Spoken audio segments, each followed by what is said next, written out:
Alrighty, I'm back. I was waiting for a delivery of universal curved 4 zeros to do a video and tie more of those musky flies. I was kind of sitting there looking at my materials. I have some bunch of brushes that are just kind of sitting around that I thought maybe I'd put to use. And the biggest curved hook I have are universal curve, which is a hook that I think is essential to this type of fly, where these saltwater size 1 hooks. So I figured I'd tie like a bass or pike version, and came out pretty cool. So I'm just gonna do a demo here, and again, it's gonna take a while. We're gonna just kind of go through it, and I'm gonna improvise a little bit and try to portray exactly what it is I'm doing. Hopefully it comes over on the camera. So I kind of have a good formula for the bigger fly, and this one's just kind of based on that, but using sizing down. So the first shank I'm going to start with is a 15 millimeter instead of a 20, which is what I use on the big one. And same kind of deal. If you watch the video of me tying or explaining the musky fly, I start out with some dubbing. So just going to keep the black thread, even though we're going to use white, just because I'm lazy here. And this is Nightmare Musky Flies, Titan. And I'm going to add some flash, some wavelength flash. I'm just laying it on my thigh here. So I've got that all together with the flash, and I'm just gonna kind of rip stack, blend it. I'm gonna rip it in half. And again, I know this is kind of messy, especially with the wavelength flash in there. It doesn't like take too well to ripping, but the end result will be just fine. I'm just gonna lay that over the shank, wrap up to just behind the eye, kind of roll it around.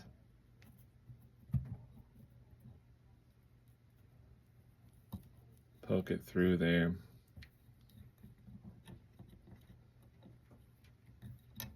And just create a little bit of a bump.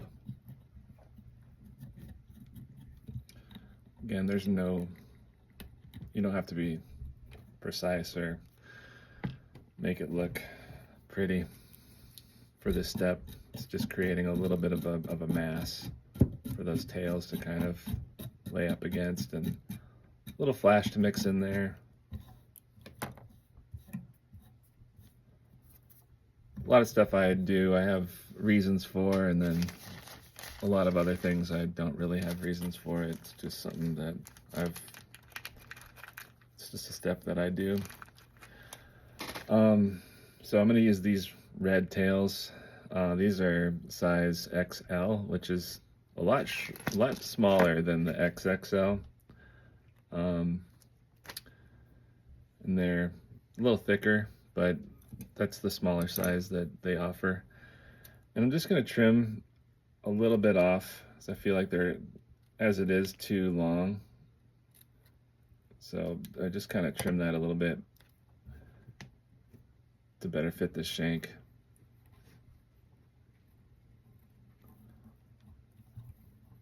I'm going to do a side-by-side tie-in there. Just trim a little bit off here. Just like that. Not much, but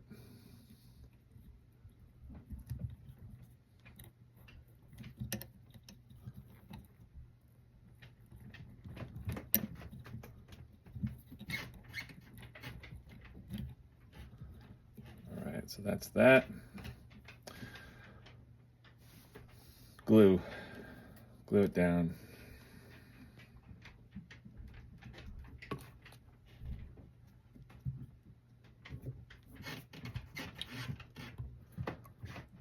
So there's going to be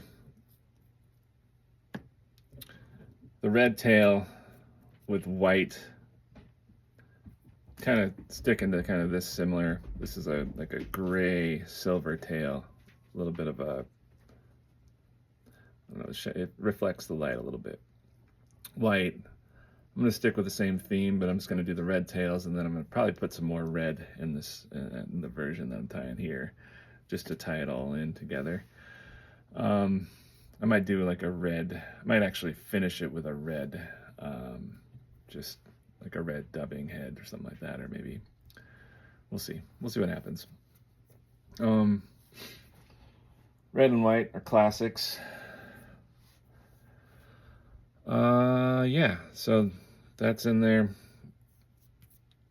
Again, I'm just picking up this is like an EP brush that I have laying around. I think I had a Foxy brush that I was using.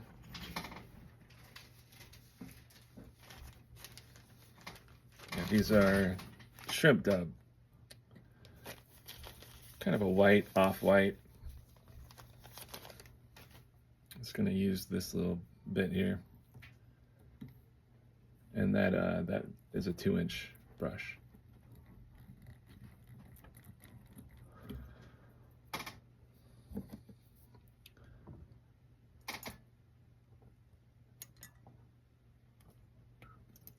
These are pretty cool if you have like a shorter piece that you want to get the most out of. You can just grab it.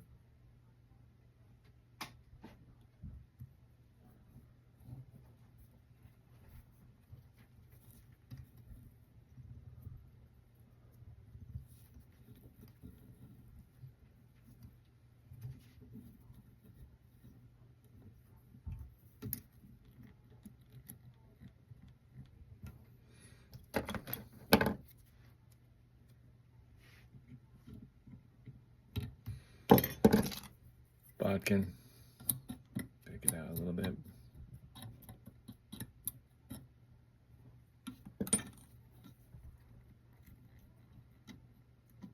Wrap it back.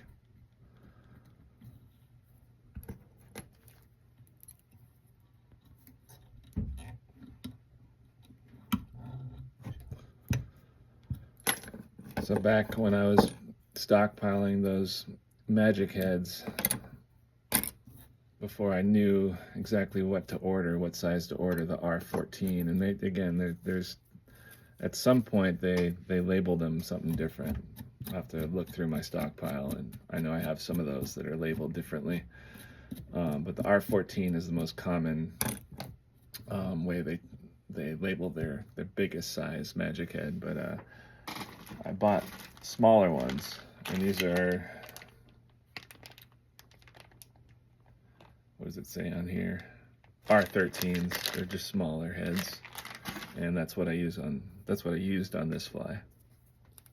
I've used them on other streamer patterns, but not with this most current sort of jerk changer platform that I've been experimenting with musky flies. This will probably be a pike fly or a bass fly, bigger bass fly. Which again, I like to fish smaller stuff for bass. The mid-range streamers, I don't do a ton anymore. But there are times that can actually be pretty effective. And even for bigger fish, just having a smaller streamer that moves really well, sometimes is effective for bigger fish. So we had a 15 millimeter, we're gonna go to a 20.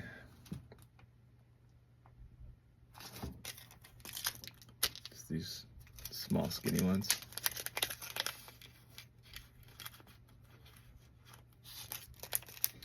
I think I'm gonna stick with the red and white theme. I might throw some black in the head.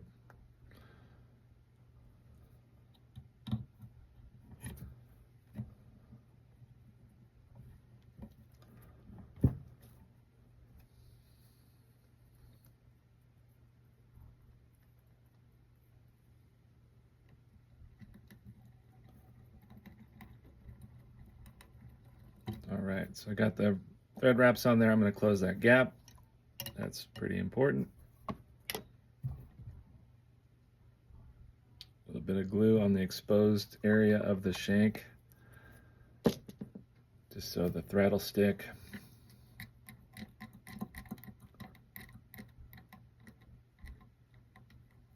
Close that gap up.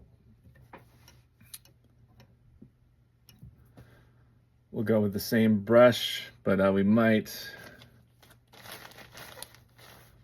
got a tiny bit of this foxy brush. I'm sure there's more of it somewhere in my stockpiles of material, but I'm gonna use that last little bit at the end, and then I'm gonna use a little bit of dubbing that I'm gonna veil over that to give the impression of just a bigger taper. So a little smoke and mirrors trick you can do to kind of add a little more substantial presence to a section if you're using the same length of brush.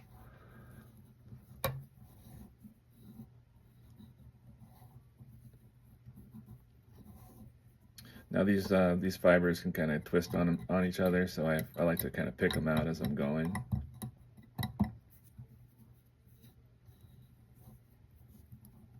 I always kind of just keep the bodkin in my hand. That way they don't twist up so much. If you just kept wrapping and wrapping, they would kind of bury each other.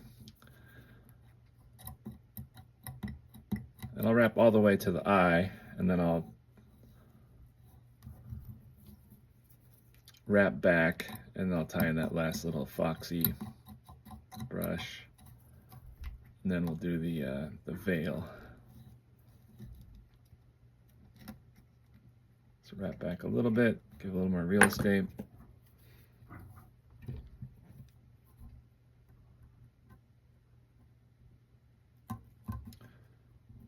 Getting all these ideas in my head right now of cool things we can do. With the veil, I could do a red top, white bottom. I might try that. All right, again, tiny little piece of the foxy brush, but it's a little longer fibers. We're going to throw that in there just because we have it. That's the only reason.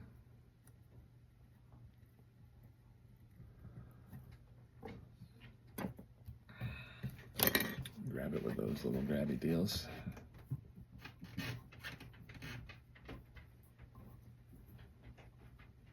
There you are.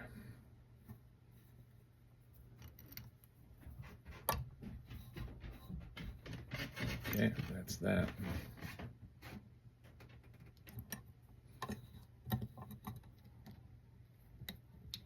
Wrap that back a little bit more too, because I'm going to use,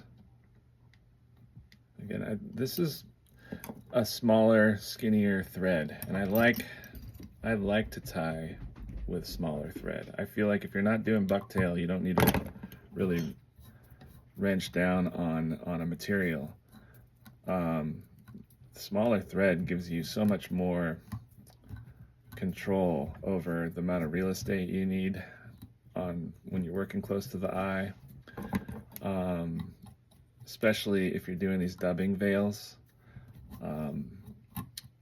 Once you go up to like a bigger, stronger thread, you run out of room really quickly, and everything starts slipping, and I'm actually pulling out a lot of that fox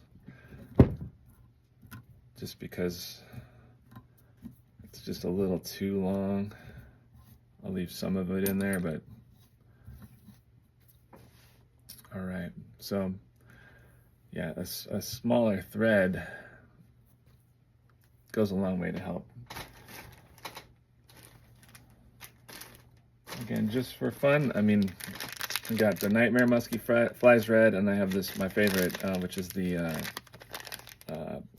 American Tide Flies Red Row. Red Row is my favorite red that's out there.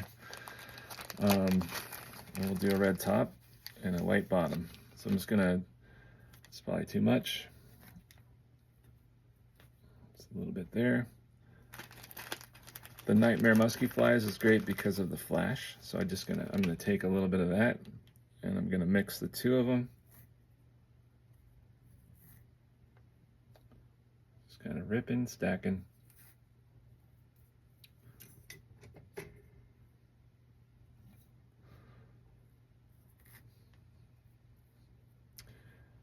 You don't want to go too long. You don't want to put too much in there, especially at this stage. So I just kind of, I have probably twice as much material as I need, so I'm just taking about half that there. We'll see what that looks like. Just improvising. We'll see. I have no idea if this is going to be a winner. There it is, just a little color there.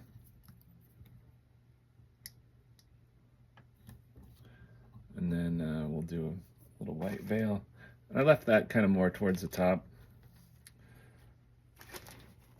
We'll stick with just the Nightmare Musky Flies UV white. Just a little bit there.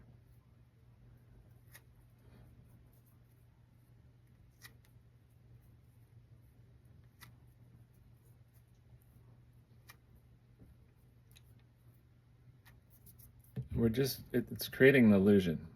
It's just creating just a little bit more of an opaqueness to the brush. It's creating a little bit more of a body to the overall section.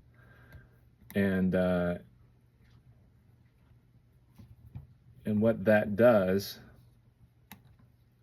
is give the illusion of a better taper. But my favorite thing about it is putting in like a different color, like adding that red.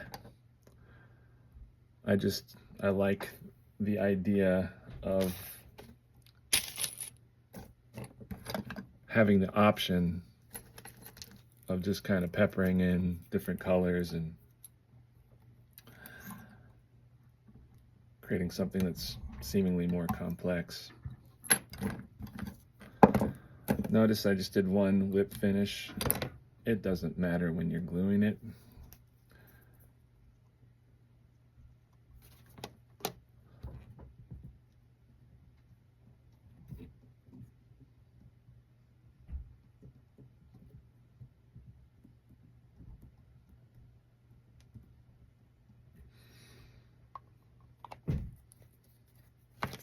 And brush it out here.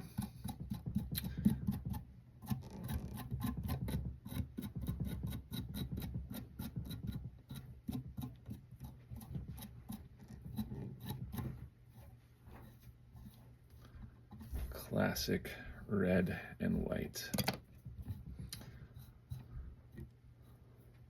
All right, so we got a little bit of a tail section here.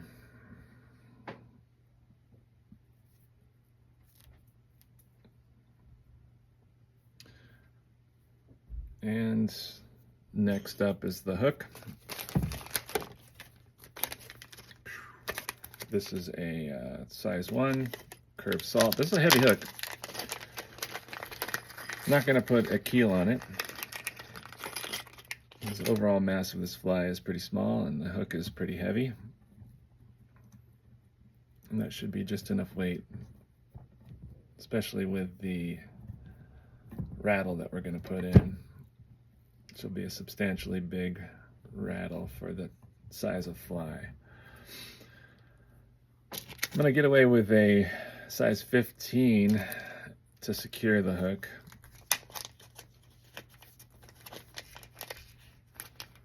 Should be plenty.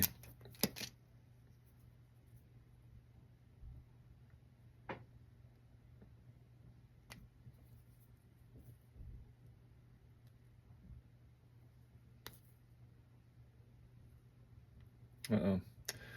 I glued the eye. Poke a hole in that.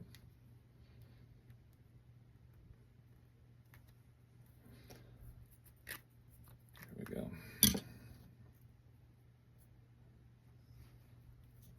Perfect. My desk is pretty messy. A lot of fibers everywhere. So thread wrap that the top of the hook. Throw this shank. Kind of what I want to do is situate the, if you can see here, the eye on top. Doesn't matter if it leans a little bit more towards the side that the shank is on. And you want that the eye of the shank, the back part of the shank, to be in a good area. So right about there seems okay. The hook still comes out a little bit, but you want to close that with the material, so you don't want it too far back. That looks good to me. Just secure that down really well. And same deal, you're gonna add a little bit of Zap-A-Gap and close the eye of the shank. So top, bottom on the exposed areas.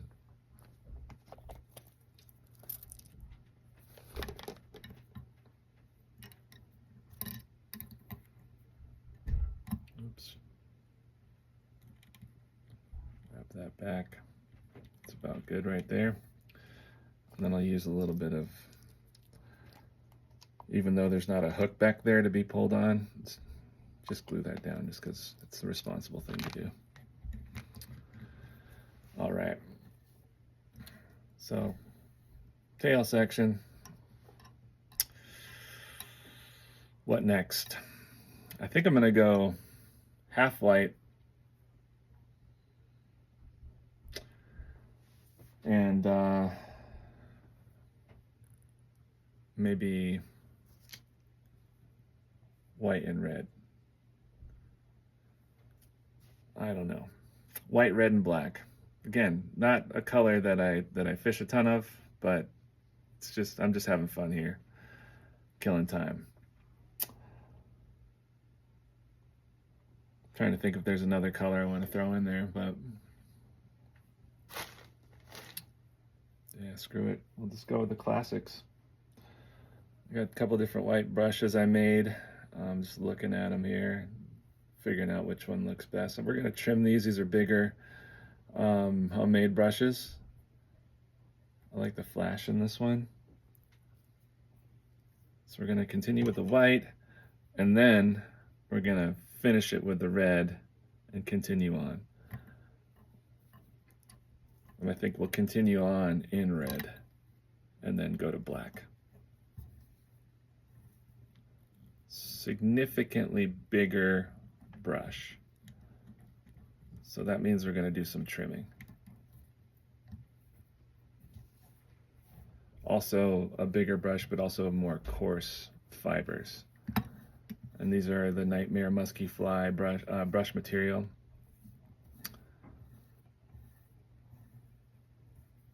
You can order from them. Super good stuff, really easy to work with.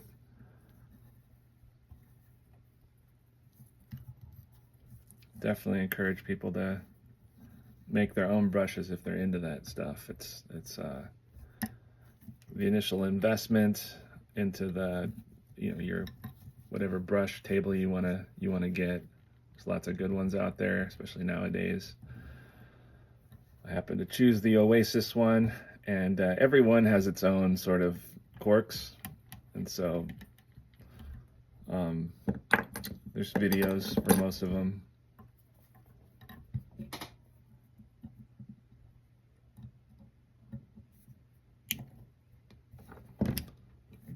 Alrighty.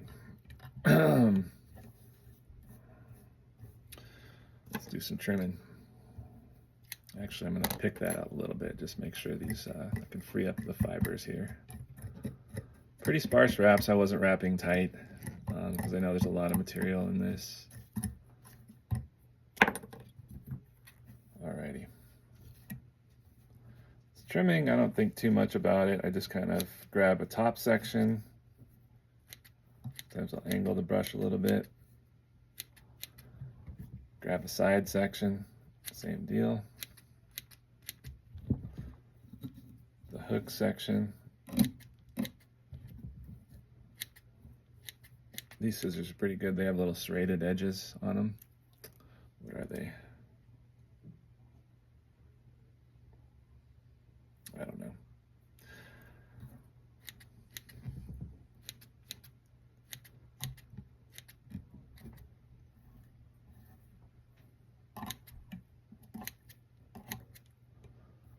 Here on, I'm just kind of eyeballing it.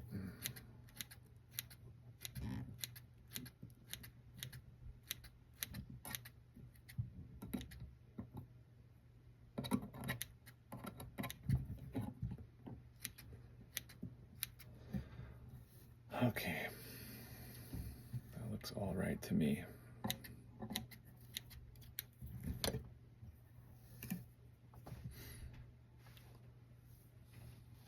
Red. So I've got a big old red flashy one, and I have this stuff here which is a little bit more of a like a Greek fire color.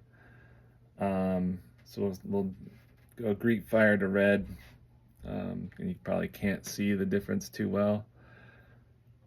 It's a thinner material. I forgot what I used in this one, but it's different than this. I don't really care. Again, this is all about just using these little pieces that I have. And all right, so tie that in here. Same deal, we're gonna wrap that to the eye. I wove in the wavelength flash into this brush when I made it. So you can see those wavelength fibers hanging out, and those are really cool. They're like look at the package here.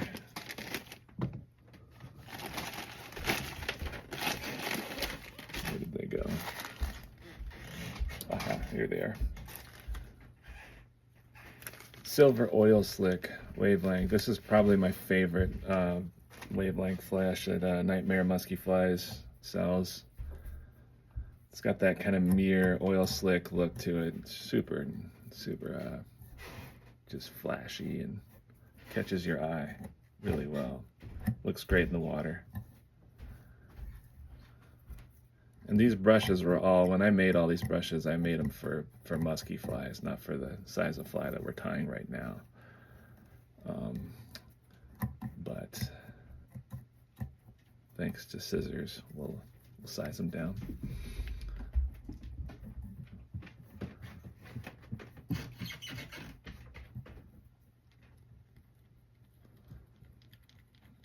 I'm going to leave a little bit more real estate. I think I'm going to do another veil, but I'm not positive. The thought there is that if I did a veil, maybe I'll just do one on top, because I don't want to crowd the hook. So what I'm going to do is I'm going to go back a little bit here and get one more wrap in.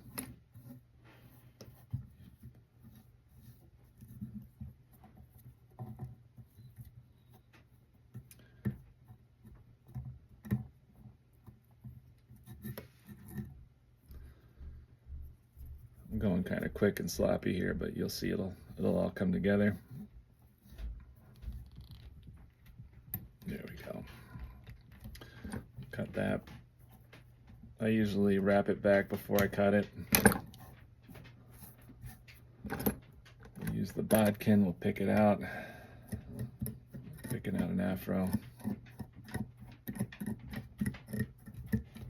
You can hear all those fibers that have been tucked together, tucked underneath, coming out.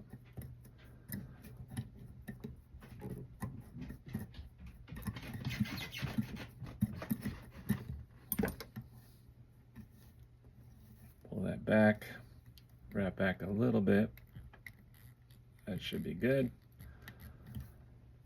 And we'll start trimming.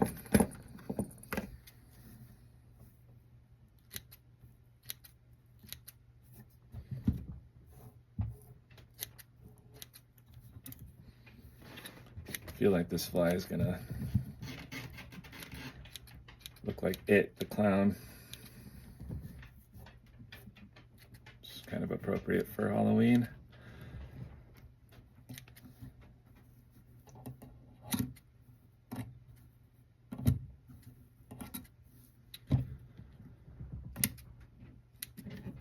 All right. Looking pretty good. Get a little bit more of a taper on that.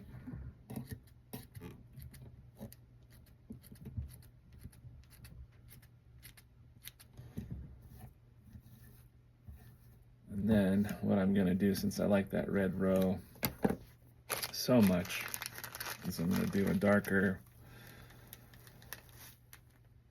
topside veil. It's a little bit more of a darker red color. I added a little bit of Nightmare Musky Flies red in there. Just halved it a little bit. We're going to throw that on top, nothing on the bottom. That a little longer. Usually going about 60-40. Spread that out just a little bit, so you can see there. I'm sorry about the quality of this this video. It's just my phone. It's my technology that I have to work with. Maybe one day I'll have a studio and a nice camera, but the phone is convenient.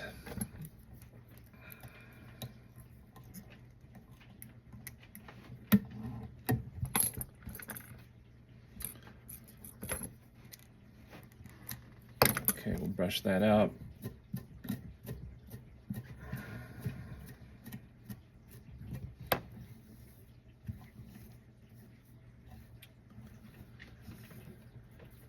And you can see how UV reflective that stuff is. Maybe you can't, but for me, right now, it's pretty awesome looking. All right, so we'll glue that and move on.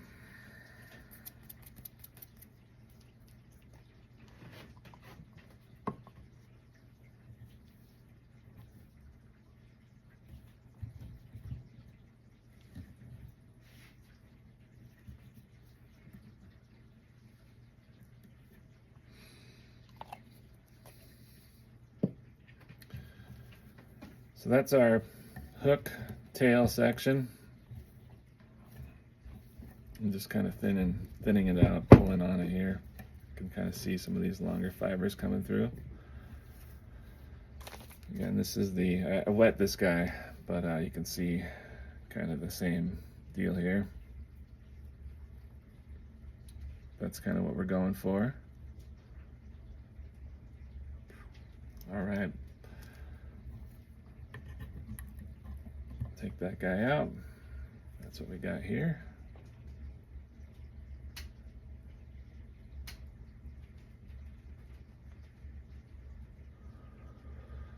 And we're gonna use a longer shank. There it is. It's 35 millimeter.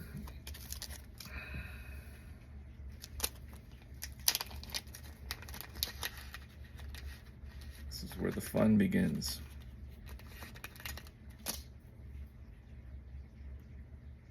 Now, since I'm using a rattle, I'm going to tie the lip part on top.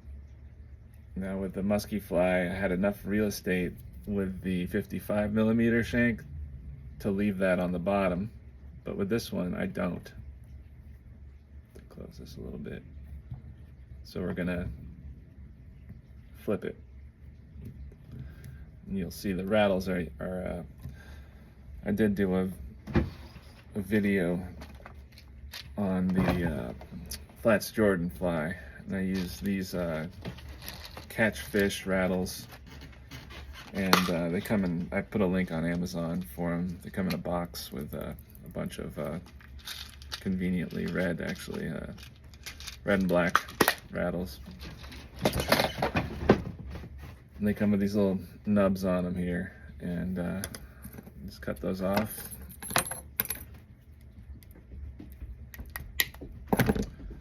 That's the rattle there. Pretty awesome. Really well made plastic rattles, real tough. They can withstand a ton of abuse. Glass rattles make no sense. They break so quickly, and they sound amazing. The glass sounds great. These plastic ones are also good, and they last. So every time I go back to a glass rattle, I regret it.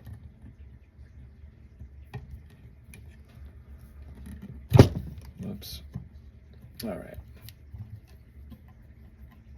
Wrap back, close out that eye.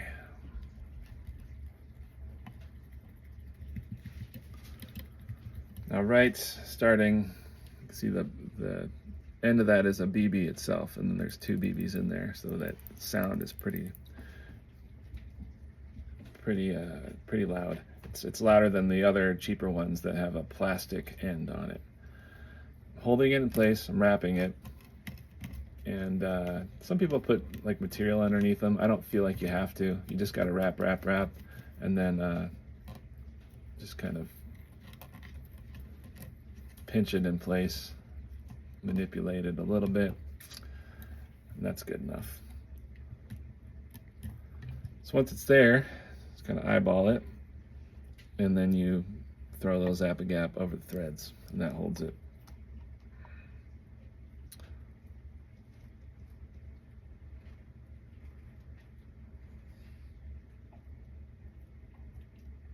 Holds it pretty well.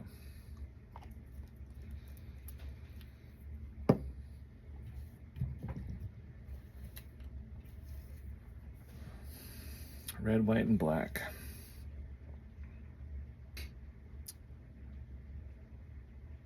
Still thinking about other colors. I think I'm just gonna stick with it. All right, so again, this is a really long brush. We'll do a lot of cutting, a lot of trimming.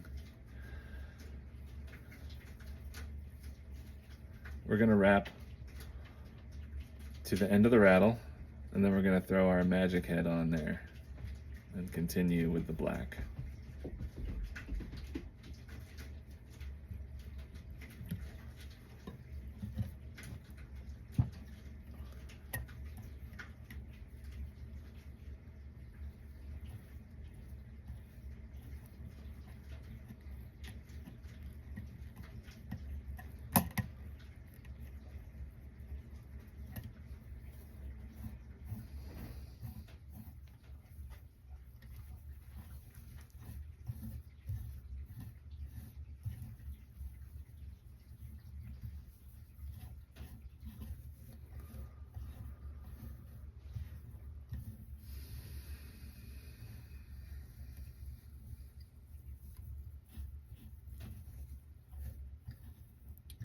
Ton of flash in this brush here. Pick it out before I finished.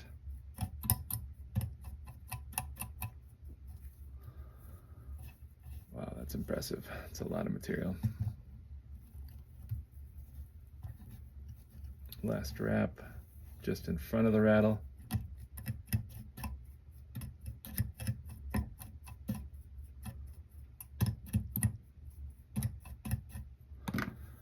And we'll secure that.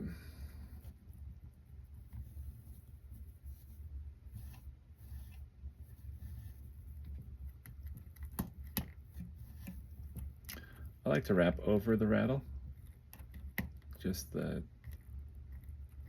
right there.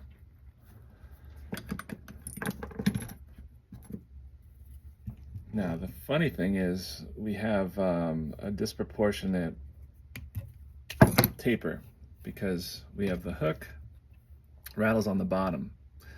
And so that gives you more material. It's actually longer on the bottom than it is on top.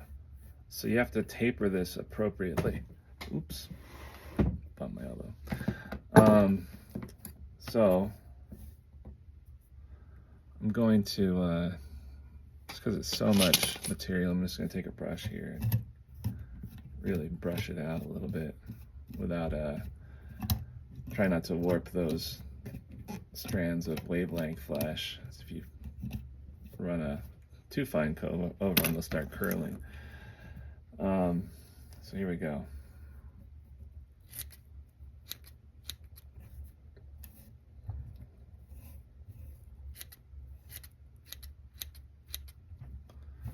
Side, and then the bottom, we're going to go shorter.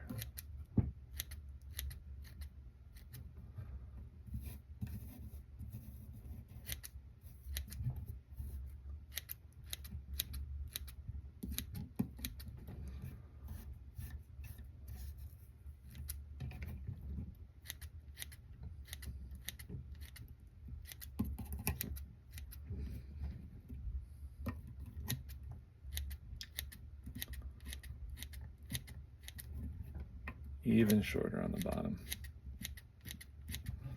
I'm starting to angle the scissors a little bit here, creating a little bit more of an appearance of a taper.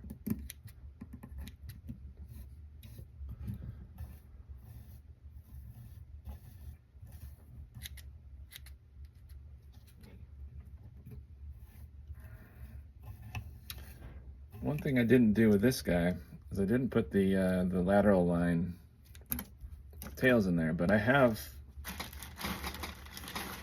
noticed I had these Pecorini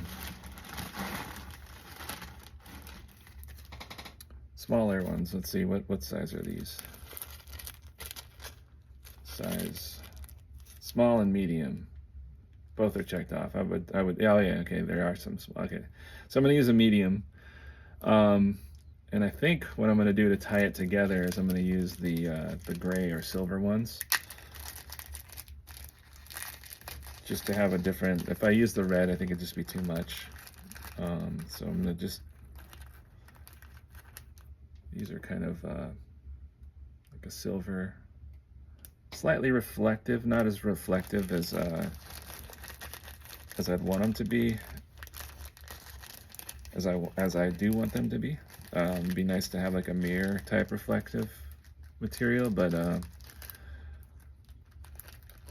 it's reflective enough. These here are pretty cool. These are like the actual like kind of mirror reflective tails, which really dig. These are kind of a little bit more subdued, but they do catch the light pretty good. So before I put those in, I'm going to use the magic head. And you can see this taper's sort of extreme. Again, I'm going to mess with it some more, but I don't want to go too crazy right now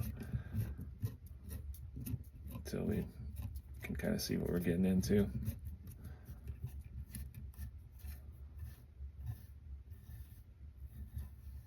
Just thinning it out a little bit, pulling on all the loose fibers. You can see there, it's a mess. All right.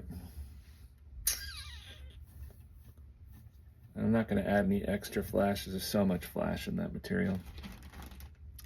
After I'm done, I'll do a video of the fly outside so you can actually get a good idea of the colors, because in here with all this unnatural light, it really doesn't do a good job portraying the finished product.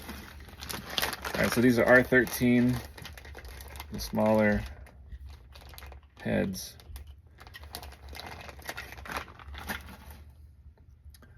And they're pretty small. They don't really fit over the rattle very well. So for the last one, I actually put them on a little warped, or put it on the shank a little warped. And I'll show you what I mean by that. So we're going to whip finish there. we're gonna glue this thread down.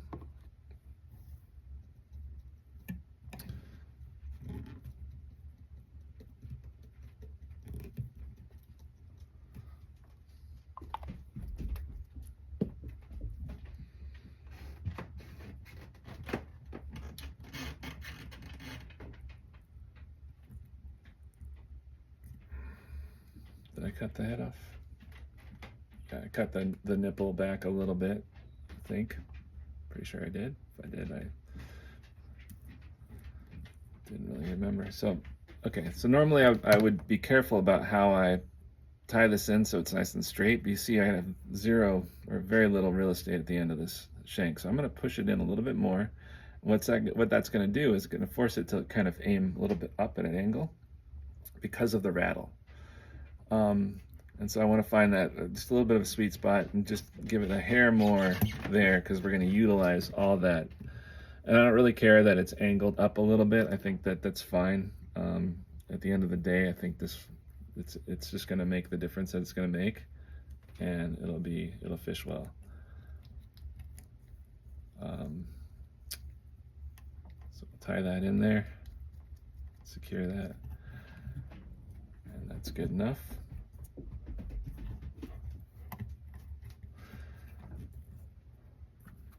Trim that tag in.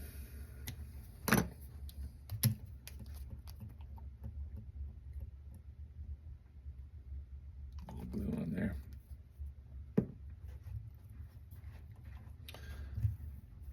All right, and we'll go to black. Yeah, some black. I'm overthinking it.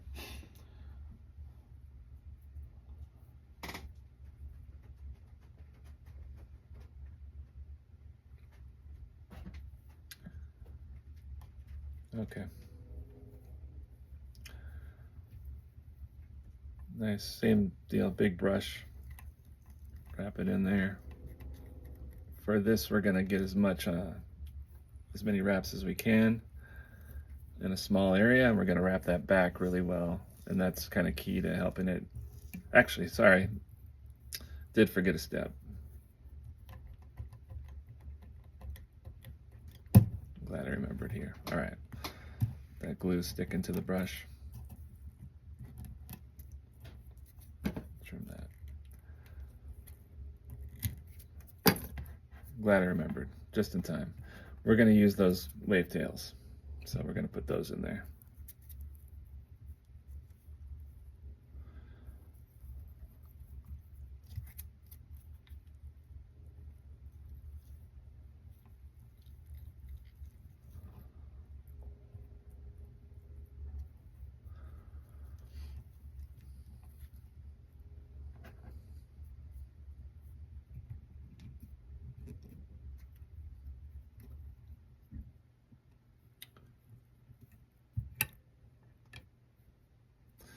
That's it. Just like that.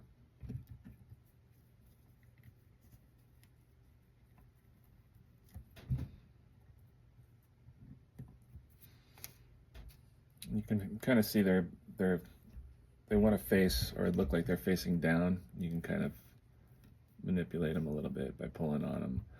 Once I take it out of the vise, it'll look different, but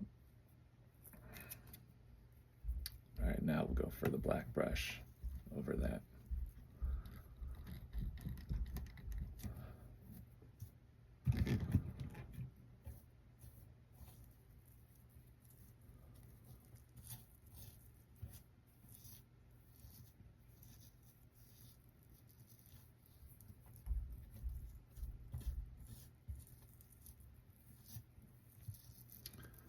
That's 3 wraps, very close to the eye.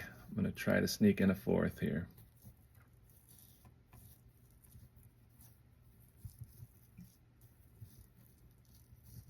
All right, right up on that eye. Let's see what we can do with that. So I just got it secured with my hand. I'm gonna use that bodkin. Same deal, pick it out as best I can. See if I can secure it. Get that thread through it without really creating a part. I'm gonna really pull back on it. There we go. Got the eye more exposed. I'm gonna wrap over it. There we go. That's what I wanted. Okay.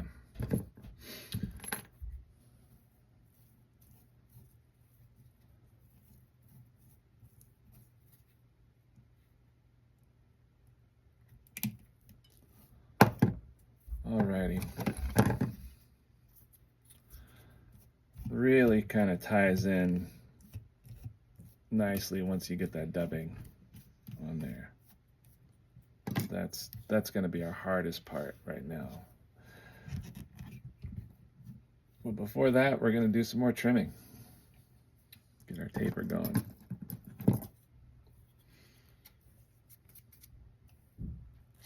I think that black looks nice.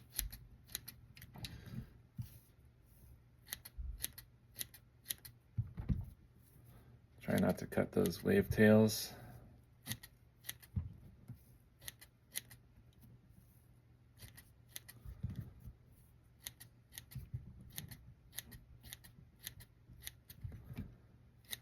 I'm getting to that age where I'm gonna need some readers. I already do need readers. My vision's a little bit blurry. That's age 45 for you.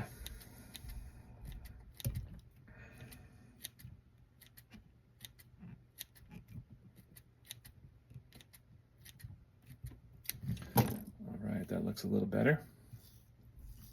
We could do some more trimming later. Okay, so here we go.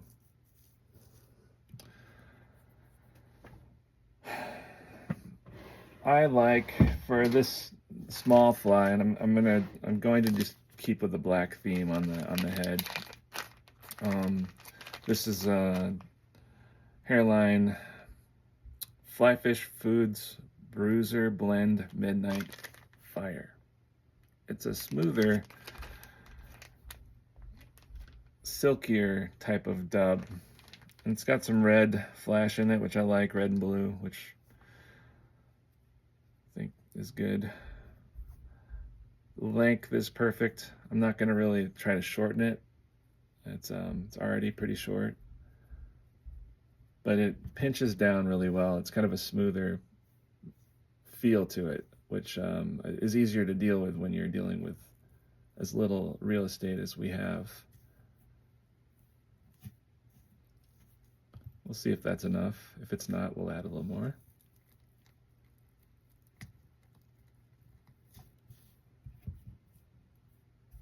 I like that. When it creates a little bump like that, I'm okay with that for now. We're gonna get rid of that pretty soon here, but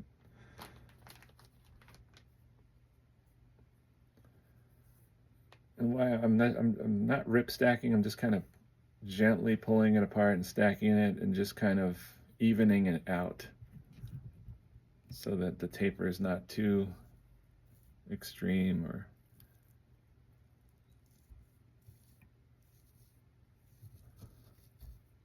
I'm gonna pull back on it. I'm gonna wrap and hope that everything comes together, because a lot of times in this stage, as you can see, you can hear the thread kind of skipping. It's a little bit precarious, which is all right. I think it's going to be okay. This is the moment of truth, and it already slipped. I'm going to do one finish here, and that's all you really need if you glue it. I just want it to be held generally in place. And then I'm going to use that glue to really get that secure. And at the end of this fly, you'll see with all the glue that I use, I mean, the whip finish is really kind of not that important.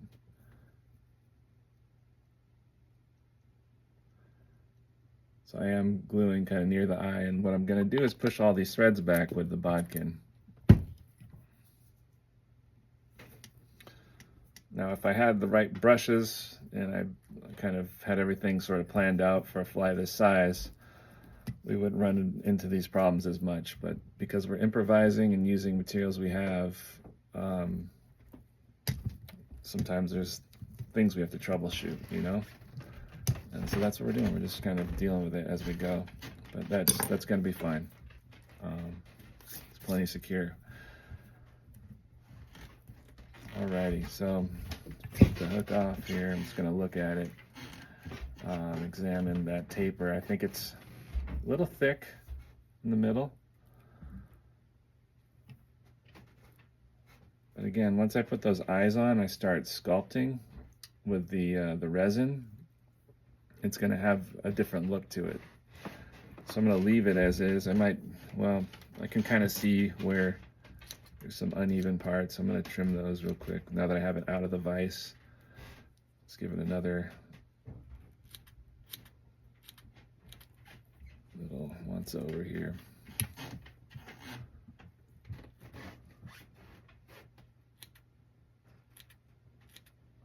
For the most part, it's pretty cool.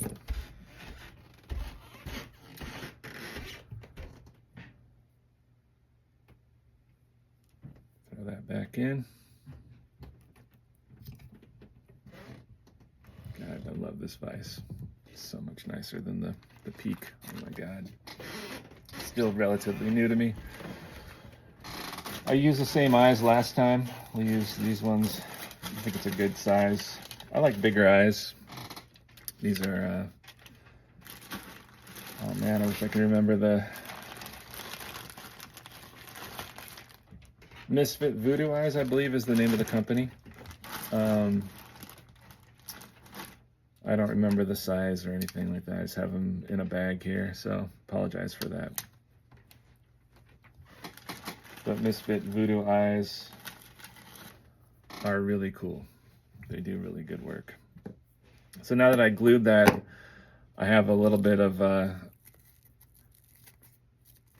strength holding this dub, so I can not worry about pulling it out as I brush it. So I'm going to use that this time to kind of brush this material, and before I put the eyes on there, I just want that to sit right.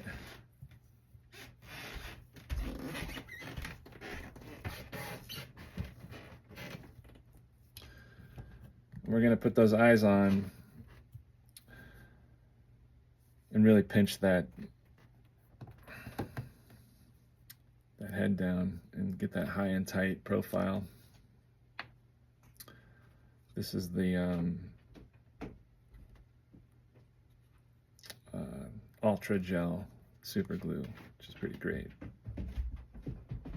Very easy to put too much of this stuff on there. So right behind the eye. As I do that, I'm going to straighten that wave tail a little bit. It does want to point downwards a little bit, which is fine. There's nothing wrong with that.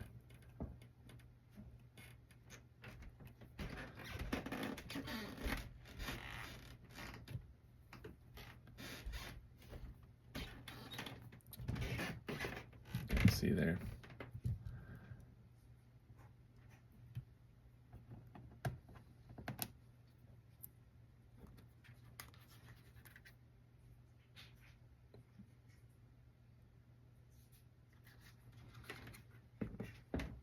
Just a little bit. You probably can't see it. All right. Whoop! Just glued it to my hand. Uh-oh. Abort. Wipe off. Start again. That's the fun part about super glue. Created so many messes.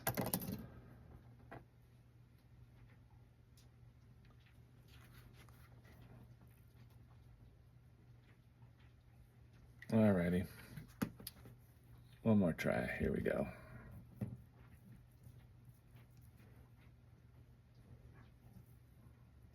Success. All right. Let's make sure your eyes are even. In this stage, I like to take it out of the vise and just kind of get that view like that. Make sure they're even, kind of pinch them down, hold them in place.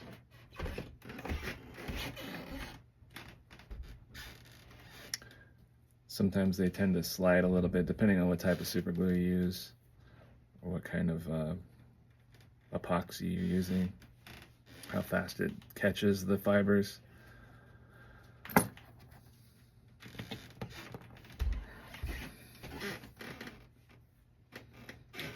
Again, this is going to change shape once I put that flex resin on there, really start sculpting it. It's going to get a little bit more of a narrow taper to it. Hear that rattle? I dig it. I think this is going to move really well.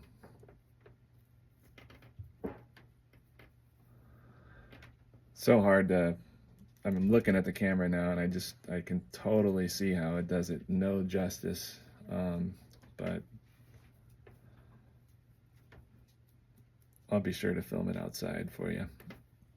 All right, so you don't have to put it back in the vise. I'll just keep holding it.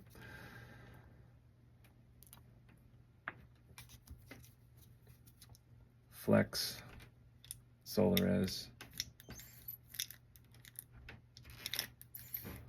This is one of those ones where I don't know if less is more. I'm not really sure. Usually if I feel like I put too much on there, I end up using it and it ends up being okay. So obviously you can wipe off, you have a little bit of a leeway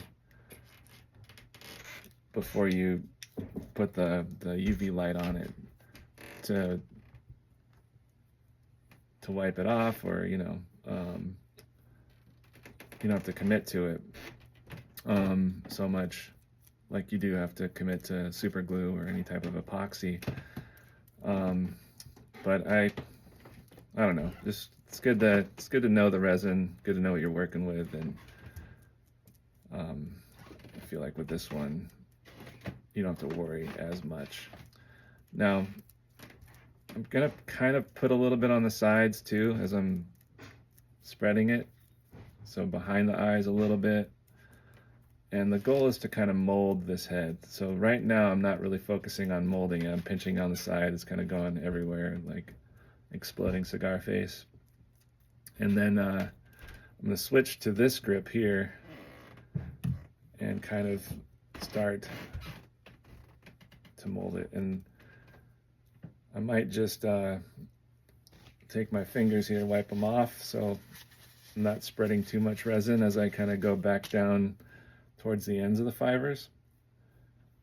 The eyes are still a little slippery from the epoxy, but now I'm just kind of stroking the rest of the body of the fly, but I'm not spreading the bulk of the resin.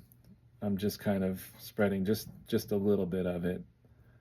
The bulk of it has been worked into the head and the dubbing material, and you can see that sort of a sharper profile.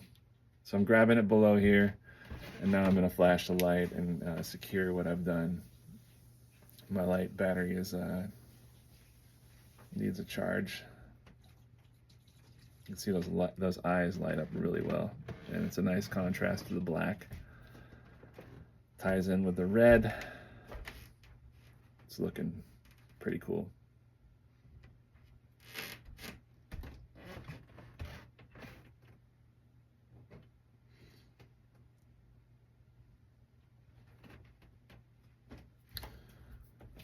And also this UV here. And so can you see, I mean, you can see the red row in there, at least I can. the way it shines off the UV light. It's hard to see on your end.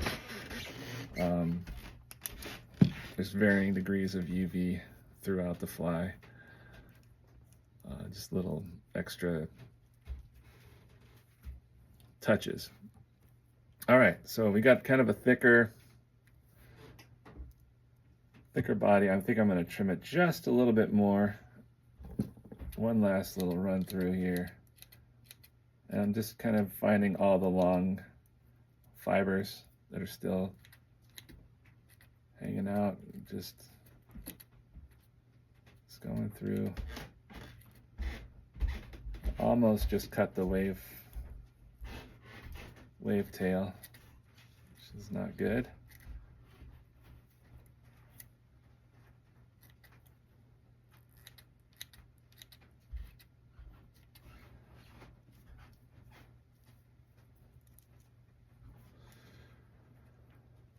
And I'm mainly concerned about the hook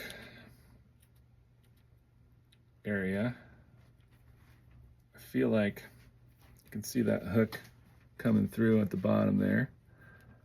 I feel like that's good enough, but I don't want to crowd that hook so much. So thinning out that bottom.